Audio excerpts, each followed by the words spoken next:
According to authorities, an innocent 5-year-old boy was being held prisoner in a tiny closet under the stairs, allegedly terrorized at the hands of his very own father and stepmother.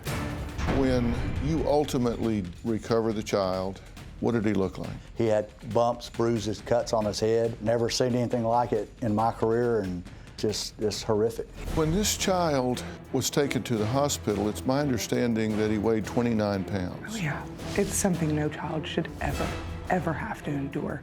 They had an extra little room inside of the room in the closet, and it was just a small little cubbyhole. What the 16-year-old was saying is that Jordan actually had to stay in that room.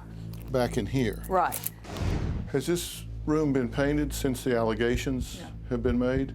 Because it's still masked off. What do you think when you look at this? I think that those people are monsters. Cops found out about this horror because the boy's courageous 16-year-old stepbrother had enough and got into a fight with his stepfather over the abuse of this little boy. I was about 14 when Jordan came and lived with us. Jordan was about 3 years old. He was just a outgoing, happy kid. He was always playing and laughing, and he was my little buddy. Everybody got along fine. Over time, things started getting more stressful. Brad was definitely the main abuser. He would do things like smack him on the back of his head.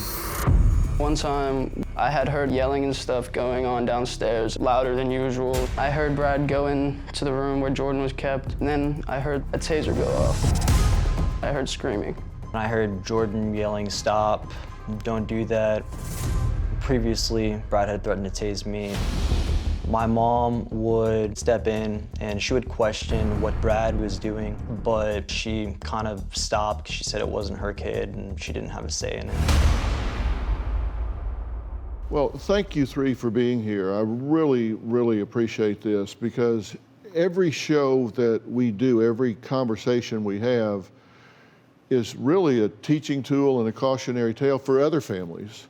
And sadly, every situation doesn't have heroes like you guys. And I know you don't like being called heroes, but you did what had to be done. How many kids were in the house at the time?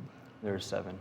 There were 6 there, and then when he was added, he was the 7th child in the home?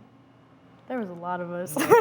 So at the time, what was he like, and how was he treated when he first came in? Brad brought Jordan there, and it was just like having a stepbrother, you know. He was treated like all of our other siblings at the beginning. I mean, there's nothing abnormal about it. Do you have a story or a question for me? Click the link in the description and tell me what in the world is going on.